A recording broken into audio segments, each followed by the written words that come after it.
الرحمن الرحيم الحمد لله رب العالمين والصلاة والسلام على أشرف الأنبياء والمرسلين وعلى آله وصحبه أجمعين سبحانك لا علم لنا إلا ما علمتنا إنك أنت العليم الحكيم رب اشرح لي صدري ويسر لي أمري واحلل عقدة من لساني يفقهوا قولي اللهم أرنا الحق حقا وارزقنا اتباعه وأرنا الباطل باطلا وارزقنا اجتنابه أما بعد قال الله تعالى في كتابه العزيز أعوذ بالله من الشيطان الرجيم لقد جاءكم رسول من أنفسكم عزيز عليه ما عنتم حريص عليكم بالمؤمنين رؤوف رحيم فإن تولوا فقل حسبي الله لا إله إلا هو عليه توكلت وهو رب العرش العظيم صدق الله العظيم. Yang bermaksud, sesungguhnya telah datang kepada kamu seorang Rasul daripada kalangan kamu sendiri, yaitu Nabi Muhammad sallallahu alaihi wasallam, yang menjadi sangat berat kepadanya sebarang kesusahan yang ditanggung oleh kamu, yang sangat menginginkan kebaikan kepada kamu, dan dia pula menumpahkan perasaan belas serta kasih sayangnya kepada orang-orang yang beriman. Kemudian jika mereka berpaling engkar, maka katakanlah olehmu wahai Muhammad, cukuplah bagiku Allah yang menolong dan memeliharaku. Tiada Tuhan yang berhak disembah melainkan Dia. Kepadanya lah aku berserah diri, dan Dialah Tuhan yang memiliki arasy yang agung. Sadaqallahul azim. Muslimin muslimat, hadirin hadirat, mudah-mudahan dirahmati Allah Subhanahu wa taala.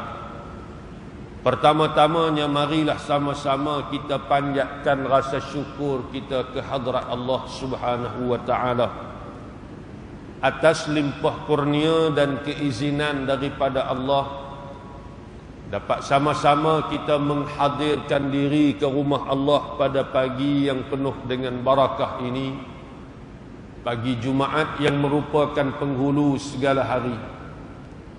Di bulan yang penuh dengan kemuliaan ini, bulan Rabiul Awal, bulan kelahiran junjungan besar Nabi Muhammad sallallahu alaihi wasallam. Mudah-mudahan dengan keberadaan kita di dalam rumah Allah pada saat ini dan pada ketika ini akan sentiasa dirahmati dan diberkati oleh Allah Subhanahu wa taala. Hadirin yang dikasihi sekalian, menjelang bulan Rabiul Awal setiap tahun tak lekang daripada jadual kita akan sambutan Maulid An-Nabi sallallahu alaihi wasallam atau Maulid Ar-Rasul sallallahu alaihi wasallam, bagi memperingati kelahiran junjungan besar Nabi Muhammad sallallahu alaihi wasallam. Kita mengatur dan menyusun pelbagai program aktiviti yang kita isikan dengan program-program atau pengisian ke arah untuk menyuburkan lagi rasa kasih sayang dan ingatan kita kepada baginda. Kita bercakap berkaitan tentang sejarah kehidupan baginda, peribadi baginda, pengorbanan baginda, perjuangan baginda, akhlak baginda dan sebagainya yang berkait dengan batang tubuh baginda yang mulia. Karena inilah sebaik-baik contoh tauladan yang Allah datangkan kepada kita sebagai ikutan untuk kita ikut apa yang dia bawa kepada kita. Maka sudah tentulah kalau kita ikut, kita akan selamat dunia dan juga akhirat. Tuan-tuan hadirin yang dikasihi sekalian, sebab itulah untuk menyuburkan lagi, mendekatkan lagi, mengingatkan lagi kita kepada baginda, kita kena baca dan kena fahami, kena pelajari sirah kehidupan baginda. Tidak cukup sekadar hanya setahun sekali bila mari musim maulid baru kita nak cakap berkaitan dengan baginda. Setahun sekali bila mari musim Isra' Mi'raj baru kita nak cakap pasal baginda. Setahun sekali bila mari musim hijrah ataupun hijratul Rasul atau awal Muharram baru kita nak cakap berkaitan dengan baginda. Bahkan sepatutnya dalam jadual pengajian kita, kelas kita, kuliah kita ada diajak dan diberikan kepada kita pengajaran atau pengajian berkaitan dengan sirah an-nabawiyah, bermula daripada kelahiran bagindanya, kemudian lahirnya di zaman remajanya, apa peristiwa yang berlaku, kemudian mari kepada usia kebangkitannya sebagai seorang rasul, kemudian apa berlaku dalam 3 tahun yang pertama dalam dakwah baginda secara sirriyah di kota Mekah. Lepas daripada 3 tahun baginda mengiklankan diri sebagai seorang rasul, apa tindakan daripada masyarakat Quraisy Mekah. Kemudian berlakulah peristiwa Isra' dan Mi'rajnya dan sebagainya, kemudian peristiwa hijrah, kemudian siri-siri peperangan yang banyak pengajaran yang dapat kita ambil sehinggalah kepada kewafatan baginda. Semua perjalanan hidup baginda Nabi SAW ni bila kita teladani dan kita contohi dan kita ikuti, kita fahami, menjadi pedoman dan panduan dalam kehidupan kita. Kita baca dalam sirah baginda dilahirkan sebagai seorang anak yatim. Tuan-tuan, kita zaman maulid, saya ingat lagi masa di kampung, kalau masuk bulan Rabiul Awal, boleh kata hampir setiap malam, kalau dok pun selang semalam 2 malam, ada orang buat kenduri maulid dan adalah aktiviti marhaban, berzanji. Dalam rawi berzanji yang dikarang oleh Syekh Ja'far Barzanji, dia tulis siap dah riwayat hidup Nabi ni daripada awal sebelum lahir lagi. Dia tulis, dia karang dalam bentuk bait-bait yang boleh kita baca, boleh kita lagukan. Kalau kita faham betul-betul, cukup dah untuk mengajar ataupun memberi kepada kita pengetahuan berkaitan dengan sirah an-nabawiyah. Contoh dalam rawi walamma tamma min hamlihi syahrani ala masyhuril aqwalil marwiyah tuwfiya bil madinatil munawwarati abuhu Abdullah. Kata Syekh Ja'far Barzanji, bila mana sempurna kandungannya 2 bulan, mengikut pandangan masyhurnya diwafatkan di Madinah. Siapa dia? Abuhu Abdullah, ayah kepadanya, ayah kepada Nabi, iaitulah Abdullah bin Abdul Muttalib. Waktu Nabi umur 2 bulan dalam kandungan, ayah sudah meninggal dunia.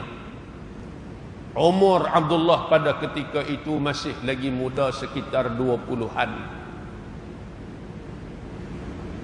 Ni diceritakan kepada kita. Lahir mari ke dunia, lahir dalam keadaan baginda yatim, sudah kematian ayahnya. Bila sebut kata yatim, fahamlah kita bahawa susahlah kehidupan.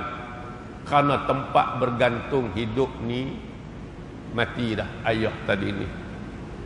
Sebab itu bila kita baca dalam kisah bagaimana bila Halimatus Sa'diyah mari nak cari anak-anak susuan bersama-sama dengan rombongan-rombongan yang lain. Bila ditawarkan Nabi kepada ibu-ibu lain dan disebut kepada mereka bahawa Muhammad ini anak yatim. Bila dengar kata anak yatim, ibu-ibu lain tak berapalah nak ambilnya. Pasal apa? Fikir kalau anak yatim, sudah tentu apa yang terlintas di fikiran kita, semestinya dia ni budak yang susah. Orang-orang Arab menjadi tradisi mereka ambil upah, mereka menyusu untuk sekian-sekian tempoh dan mereka tak minta. Tapi upah tadi diberi oleh si ibu, si ayah kepada ibu yang menyusu tadi ni sebagai upah tanda penghargaan, cendera hati kerana menyusu anak mereka. Tapi bila dengar kata Nabi ni anak yatim, pakai tak ada apa lah, jadi tak ambil lah. Yang Halimatus Sa'diyah pun pada awalnya tak berapa nak ambil bila kata anak yatim, tapi akhirnya tak ada siapa dah lain daripada Nabi SAW. Allah atok benda ni. Akhirnya Halimatus Sa'diyah kata, bang, suami dia Haris, kita ambillah Muhammad ni.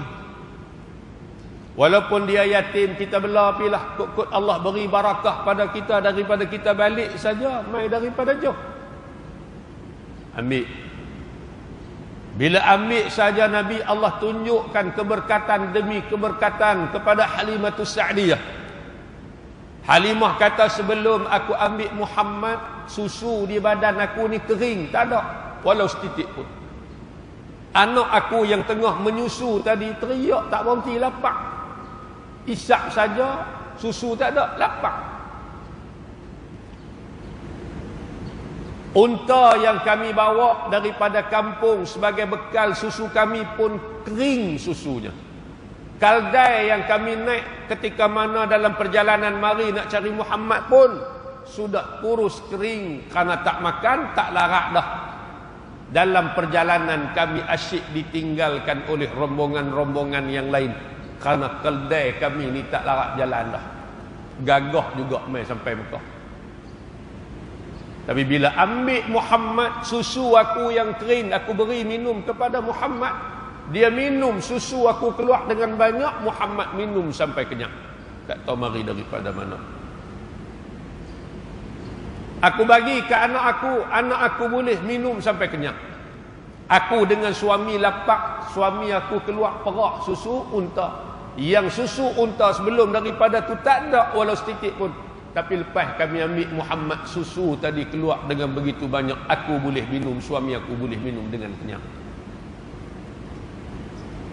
Nak balik pi ke kampung, kaldai kami yang tak larat tadi ni, yang waktu kami dalam perjalanan mari asyik ditinggalkan oleh rombongan-rombongan yang lain, hala balik kaldai ni dia pecut laju, tinggal habis puak-puak lain. Sampai orang terkejut, keldai lain kah? Tak, keldai tu lah. Ni Allah bagi dan lala tu juga, tuan-tuan. Nabi anak yatim. Sebab tu kita kalau Allah atok, kalau Allah takdirkan kita ni kena jaga anak yatim, jaga bagi elok-elok. Kadang-kadang anak yatim ni bukan semuanya susah ni. Ada yang mak pak meninggal, kadang-kadang meninggalkan sejumlah harta yang banyak. Musim Covid ni kita tengok berapa ramai dah anak-anak yatim piatu, kematian mak ayah dalam sekelip mata. Kadang-kadang meninggalkan harta yang banyak tapi mereka tak boleh nak urus takbir disebabkan masih belum mencapai umur yang sepatutnya untuk mengurus takbir harta mereka. Atau disebut golongan as-safih, mana golongan yang tak cerdik. Kalau bagi kat mereka juga harta tu jadi boleh habis dan sebagainya ataupun dibinasakan. Maka kena ada orang yang mengurus takbir. Kita kalau seandainya kita ni nak kena jaga bajikan nak yatim, jaga bagi elok. Jangan sekali-kali khianat kepada harta benda mereka, jangan sekali-kali. Jangan makan harta anak yatim. Allah beri ancaman yang begitu keras dalam Quran. Cukup satu ayat ini untuk menakutkan kita daripada mengkhianati harta anak-anak yatim. Allah kata apa? Innal ladzina ya'kuluna amwalal yatama zulman innama ya'kuluna fi butunihim nara wa sayaslawna sa'ira. Sesungguhnya orang-orang mereka-mereka yang memakan harta anak yatim secara zalim, boleh nak ambil sikit, mungkin sekadar kita kata beda upah, beda duit minyak kita dan sebagainya, cara ma'ruf, cara baik. Tapi kalau kita makan harta anak yatim cara zalim, orang suruh kita jaga, kita peraik kat kita, kita perhabis kat kita, beli kereta, tambah rumah, berjalan rata-riti tempat, makan, minum dan sebagainya daripada harta anak yatim. Allah kata apa? Innama ya'kuluna fi butunihim nara. Hanya sahaja apa yang mereka makan masuk dalam perut mereka itu ialah nara, api neraka. Buat rumah tu api neraka. Hak masuk dalam perut, mereka makan tadi daripada harta hasil ambil daripada harta anak yatim, sebenarnya mereka makan api neraka. Wasayaslawna sa'ira. Akhirat Allahumma tau dalam neraka sa'ir. Wal'iyazu billah. Itu kena jaga bagi elok. Kalau Allah beri amanah tu kat kita, jaga bagi elok. Urus takbir sehingga mereka sampai usia cecah, usia mereka cerdik dah, boleh urus sendiri dah, akil balik, cerdik apa dah, serah balik ke depan. Jangan sekali-kali mengkhianati harta mereka. Ni Allah beri ancaman yang keras dalam Al-Quran. Cukup satu ayat ini untuk menggerunkan kita dan menakutkan kita daripada mengkhianati harta-harta mereka. Tuan-tuan hadirin yang dikasihi sekalian, Nabi duduk dengan Halimatus Sa'diyah sehingga usia Nabi mencecah 5 tahun, lebih kurang 5 tahun lebih, 5 tahun ke 6 tahun, sehingga berlakunya peristiwa pembelahan dada oleh Jibril alaihissalam. Jibril mari perabak Nabi, belah dada Nabi, buang bahagian kalb jantung Nabi, kemudian dicuci, kemudian masukkan balik dengan ilmu, iman, hikmah. Anak Halimah tengok terkejut, balik habaq kat Halimah. Halimah mai tengok, pesan ada lagi, terkejut dia pun. Bimbang, takut ada benda-benda yang tak elok menimpa atas Nabi, hantar balik duduk dengan mak Nabi. Umur 6 tahun bawa lah berjalan pergi ziarah saudara mara. Balik daripada ziarah tadilah mak Nabi jatuh sakit, meninggal dunia. Umur 6 tahun hilang dah mak dan ayah, yatim piatu. Menumpang kasih dengan Tok Wan tu pun tak lama, 2 tahun saja Tok Wan pula meninggal. Menumpang kasih dengan Pak Nakan. Pak Nakan pun anak-anak ramai, hidup susah, makan kadang-kadang kena berebut baru boleh makan. Tapi tak berebut sejak daripada kecil, tak berebut. Tak boleh makan, tak boleh makan, tidur. Sampai Abu Talib tengok Nabi tidur dalam keadaan tak boleh makan, lapar. Abu Talib siap makanan, hidangan asing khusus untuk Nabi, pastikan Nabi boleh makan sebagaimana anak-anak dia. Allah sayang kat Nabi lebih pada anak-anak dia. Ada riwayat sebut kata Abu Talib tak tidur malam kalau Nabi tak ada di sebelah dia. Sampai tara tu duduk dengan Abu Talib ni lama. Abu Talib meninggal ketika Nabi sudah pun mencecah usia 50 tahun. Makna duduk dengan Abu Talib sejak daripada 8 tahun sampai 50 tahun. Sebab tu kasih ke Abu Talib ni macam ayah sendiri. Tak ada siapa, ayah pun tak ada yang kenal. Pasal apa Allah atur kehidupan Nabi macam tu? Nak cerita kepada kita kemiskinan, keyatiman ini bukan suatu penghinaan, bukan suatu kehinaan, tapi ini suatu aturan Allah untuk mendidik kita supaya menjadi manusia yang tabah, yang kuat, yang hebat. Nabi ini nak jadi pemimpin kepada umat. Nabi pernah hidup susah. Bila Nabi pernah hidup susah, Nabi pernah hidup dalam keadaan yatim, tiada tempat bergantung, ayah mak. Maka Nabi cukup memahami kesusahan, penderitaan, kesakitan yang ditanggung oleh umat baginda. Sebab tu tak pelik tuan-tuan kita baca dalam riwayat kehidupan Nabi, kan,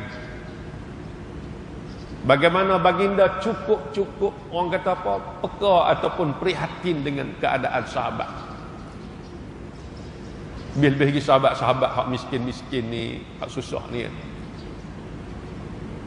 Dalam rawi dia sebut apa? Wa yuhibbul fuqara'a wal masakin wa yajlisu ma'ahum. Nabi sangat kasih kepada orang fakir, miskin, dan Nabi duduk bergaul dengan mereka. Abu Hurairah radhiyallahu anhu pernah ceritakan. Abu Hurairah ni salah seorang sahabat Nabi di kalangan Ahlus Sufah. Ahlus Sufah ni sahabat yang menumpang di kaki lima masjid Nabi. Tak ada rumah, miskin mereka, susah. Tapi Quran puji mereka. Lil fuqara'il ladzina uhsiru fi sabilillahi la yastati'una darban fil ard yahsabuhumul jahilu aghniya'a minat ta'affuf ta'rifuhum bisimahum la yas'aluna an-nasa ilhafa. Allah puji kalangan ahlu sufah ni, walaupun miskin susah, tak ada benda makan pun mereka tak minta.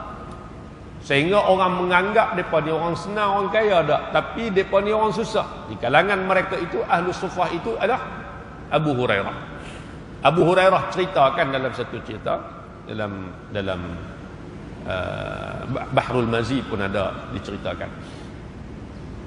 Satu hari aku lapar, kata Abu Hurairah.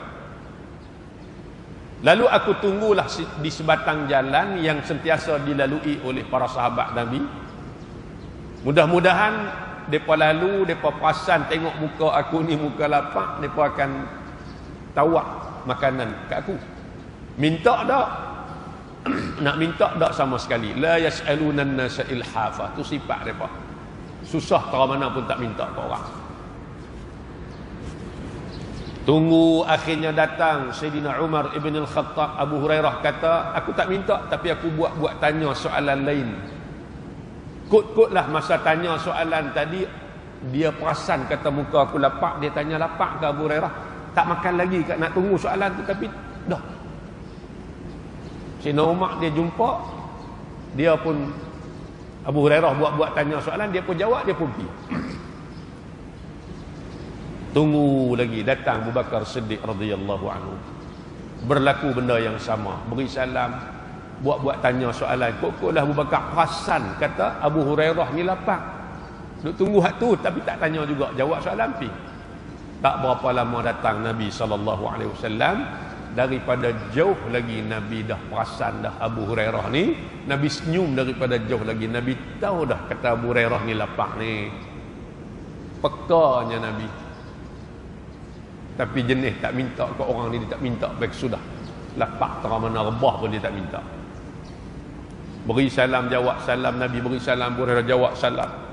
Sifat Nabi jumpa dengan sahabat, dia dulu beri salam. Syekh Ja'far Bazani sebutkan, wa yabda'u man laqiyahu bisalam. Dia memulakan dengan orang yang dia berjumpa dengan salam, dia dulu. Nabi tanya Abu Hurairah lapar ke Abu Hurairah? Ya Rasulullah. Dia tunggu waktu dah tu. Duk tunggu orang tanya lapar. Ya. Jom balik ke rumah. Nabi kata, tengok apa benda makanan dah di rumah, kita makan. Padahal Nabi keluar tadi apa pun tak ada. Rumah Nabi. Aisyah cerita kadang-kadang sebulan tak berasak. Tak ada benda nak dimasak. Habis makan apa? Kurma dengan air sejuk je. Beza sungguh dengan kita, tuan-tuan. Tong gas hak besar tu kadang-kadang tak sampai 2 minggu. Tukar pula. Tu tak kira hak orang bagi di masjid lagi. Hak masak di rumah tu pun kadang-kadang lah. Beras 10 kilo sak-sak je habis. Hak makan di luar lagi. Makan sungguh. Balik tengok di rumah ada semangkuk susu. Tanya isteri siapa bagi, ada sahabat bawa mai. Nabi kata ke Abu Hurairah, ni kata Nabi, bila nak kenyang, nak makan, dia tak pulun seorang-seorang dia. Nabi kata ke Abu Hurairah, pergi panggil sahabat-sahabat kita ahli sufah mai semua berimpun, kita minum sama-sama susu ni, pakat minum seorang sikit. Abu Hurairah kata, awal tu aku berasa berat lah nak panggil. Aku lapar susu tu sikit, aku tahu dah kalau aku pergi panggil, akulah orang yang terakhir boleh minum, kerana Nabi akan suruh aku ni hidang tiap-tiap orang, suruh tiap-tiap orang lah kali baru aku. Tapi oleh kerana Nabi suruh, taat patuhnya sahabat kepada Nabi, walaupun terpaksa mengenepikan kepentingan sendiri. Nombor 2, hak nombor 1 apa dia? Taat kepada Nabi. Nabi suruh, hak kepentingan diri lapar, tu nombor 2, nombor 3. Pergi panggil sahabat berimpun. Akhirnya Nabi kata, Abu Hurairah, ambil suar kat tiap-tiap orang, betul sebagaimana dia duduk puasa. Last Abu Hurairah suar kat Nabi. Nabi kata, minum wahai Abu Hurairah. Dia pun minum. Dia suar kat Nabi. Nabi kata, minum lagi. Dia pun minum. Suar kat Nabi. Nabi kata, minum lagi Abu Hurairah. Minum. Suar kat Nabi. Nabi kata, minum. Cukup ya Rasulullah, kenyang lah. Tak boleh dah, penuh dah. Nabi lah orang yang terakhir minum di kalangan sahabat. Cantiknya akhlak Nabi, tuan-tuan. Kalau lapar, dia lapar lebih pada orang lain. Kalau kenyang, orang lain dulu kenyang baru dia kenyang. Kita baca dalam sirah, dalam Syekh Ja'far Barzanji pun dia sebut cerita Nabi ikat ketui batu di perut kan, dalam peristiwa peperangan Khandaq, dalam peristiwa peperangan Ahzab. Wa ya'sibu ala batnihi al-hajara min al-ju'. Nabi sallallahu alaihi wasallam mengikat ketul batu di perut disebabkan lapar. Wa qad utiya mafatihal khazainil ardiyah. Sedangkan baginda telah diberikan kepadanya anak kunci khazanah kekayaan dunia. Allah. Warawadathul jibalu bi an takuna dhahaban. Gunung ganang bukit bukau tawar kepada Nabi untuk bertukar menjadi ketui emas. Kalau nak, kami nak tukar jadi ketui emas, maknanya gunung ganang bukit bukau tukar jadi ketui emas, beri kekayaan kepada Nabi. Fa'abah. Nabi tak mau. Biarlah aku senang satu hari, aku susah satu hari. Aku senang, aku syukur pada Allah. Aku susah, aku ingat pada Allah. Kita ni kalau senang, tak pernah susah, kita akan melampau. Kita ni kalau susah, tak ada senang, takut bimbang kita putus asa. Wa'iyazubillah. Senang dan susah ni, orang beriman bila senang, sihat, dia syukur pada Allah, dia dapat kebaikan. Bila diuji dengan kesusahan, kesakitan, dia sabar menerima ujian daripada Allah, dia dapat kebaikan. Kan? Ni Nabi SAW ikat ketui batu di perut, 2 ketui batu, sahabat ikat seketui. Lapak Nabi lebih daripada sahabat. Tapi time nak makan, time nak kenyang, Nabi takkan kenyang seorang-seorang, melainkan setelah sahabat-sahabat lain kenyang. Betul lah Allah kata, wa innaka la'ala khuluqin azim. Dan demi sesungguhnya engkau wahai Muhammad berada atas kepribadian akhlak yang sangat agung, yang sangat mulia. Sebab tu saya kata tadi tuan-tuan, orang tua dulu dia tak tinggal Barzanji ini. Musim maulid, kenuri kahwin, dia akan baca. Saya dulu kecil pun dah mengaji. Hari ni kita tinggal. Hak nu bid'ah, hak ni bid'ah, tak boleh. Tak habis-habis pasal bid'ah kita naik semak perut kita pun. Main musim maulid, maulid bid'ah, main musim Muharram, buat suara lah, main musim tarawih berkeli pula, rakaat rakaat semayang dan sebagainya. Tak habis-habis. Nak buat tak mampu, tak mau buat, sudah kami nak buat. Banyak lagi benda-benda besar lain yang kita nak duk fikir. Tiba-tiba benda-benda kecil ni kita duk kelai. Buat wirid, buat tahlil. Allah. Tak habis-habis. Takkan mengaji sampai PhD nak duk bincang bab-bab tu ya tuan-tuan. Benda khilaf di kalangan pak. Bincang benda-benda yang lebih besar daripada tu. Untuk kebaikan umat. Masyarakat nak buat-buat. Atau mau buat, tak buat sudah. Apa sampai duk berkelahi, duk bergaduh adik-beradik, kawan-kawan sampai benda-benda yang khilafiyah. Tak habis, tak kesudahan kita. Ini kita sambut ni pun program pengisian, kita sambut Maulid memperingati kelahiran Nabi. Mana kita ada dengan unsur-unsur maksiat dan sebagainya. Ada orang sambut pengisian ni, orang buat apa? Karaoke sempena Maulid Nabi dah. Tak pernah dengar pun. Buat karaoke kah? Buat tandingan apa kah? Tandingan lawan lari pakai seluar pendek sempena Maulid Nabi, tak pernah dengar pun. Yang kita duk buat pengisian sempena Maulid ni apa dia? Macam ni lah program tazkirah, salawat, cakap pasal sirah Nabi. Apa masalah dia? Bahkan pandangan-pandangan ulama besar pun sebut pada kita dengan kita memperingati hari kelahiran Nabi akan menyuburkan lagi rasa cinta kasih kita ke Nabi kita. Paling-paling tak ada pun setahun sekali musim Maulid kita bercakap juga pasal kepribadian Nabi SAW. Kalau tak habis kita ingat dah kita. Sebab kita ni dah jauh dah 1443 tahun. Jarak masa kita 1400 tahun lebih dah. Kita dengan Nabi SAW ni jauh sangat dah. Tapi bila kita duk sebut, duk cakap, paling-paling tak ada pun setahun 2-3 kali dalam program-program hari-hari kebesaran ni, kita duk cakap pasal Maulid, pasal Nabi, pasal Isra' Mi'raj, pasal Muharram dan sebagainya, hijrah. Secara tak langsung ingatan kita, kasih kita, terima kasih kita kepada baginda tu dia akan mari subuh. Kalau tidak pakai tak ingatlah kita ke Nabi ni. Lebih-lebih lagi anak-anak kita lagi jauh. Tuan-tuan hadirin yang dikasihi sekalian, ini di antara benda-benda yang akan menyuburkan kita, kasih kita, sayang kita kepada Nabi. Jadi mudah-mudahan dengan kedatangan Maulid Ar-Rasul sallallahu alaihi wasallam pada tahun ni 1443 Hijri ni, marilah sama-sama tuan-tuan kita ambil. Hak mampu buat kenduri, jamu orang makan, buatlah. Sempena dengan Maulid ni kita buat kenduri, jamu orang makan. Memang jamu orang makan ni satu benda yang baik. Ambil sempena Maulid ni. Mudah-mudahan Allah beri keberkatan pada kita. Suburkan kembali rasa kasih, rasa sayang kita. Perbanyakkan selawat kita kepada Nabi. Perbanyakkan ingatan kita kepada Nabi. Mudah-mudahan Nabi SAW ingat kat kita bila mana kita mati dan kita berada di alam akhirat sana nanti. Dan mudah-mudahan Allah kekalkan kita atas jalan petunjuk agama yang baginda telah tinggalkan kepada kita. Mudah-mudahan berjaya kita dan selamat kita dunia dan juga akhirat. Jadi tuan-tuan, mudah-mudahan dengan sedikit tazkirah pada pagi ini memberi manfaat dan juga peringatan kepada kita dan memberi pengajaran kepada kita untuk kita sama-sama mengharungi kehidupan ini dengan lebih baik, dan apa yang baik daripada Allah Subhanahu wa taala dan apa yang tidak baik daripada kelemahan dan kekurangan diri saya sendiri.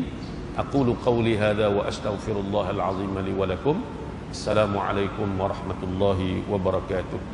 Bismillahirrahmanirrahim. Alhamdulillahi rabbil alamin. Wassalatu wassalamu ala asyrafil anbiya'i wal mursalin wa ala alihi wa sahbihi ajma'in. Allahumma arhamna bil Qur'an waj'alhu lana imaman wa nuran wa hudan wa rahmah. Allahumma dhakkirna minhu ma nusina wa 'allimna minhu ma jahilna warzuqna tilawatahu ana al-laili wa atraf an-nahar waj'alhu lana hujjatan ya rabbal alamin. Allahumma inna na'udzu bika min 'ilmin la yanfa' wa min qalbin la yakhsha' wa min 'amalin la yurfa' wa min du'a'in la yusma'. Na'udzu bika min ha'ula'il arba'. ربنا آتنا في الدنيا حسنة وفي الآخرة حسنة وقنا عذاب النار. وصلى الله على سيدنا محمد وعلى آله وصحبه وبارك وسلم والحمد لله رب العالمين. تقبل الله منكم منا ومنكم تقبل يا كريم. السلام عليكم ورحمة الله وبركاته.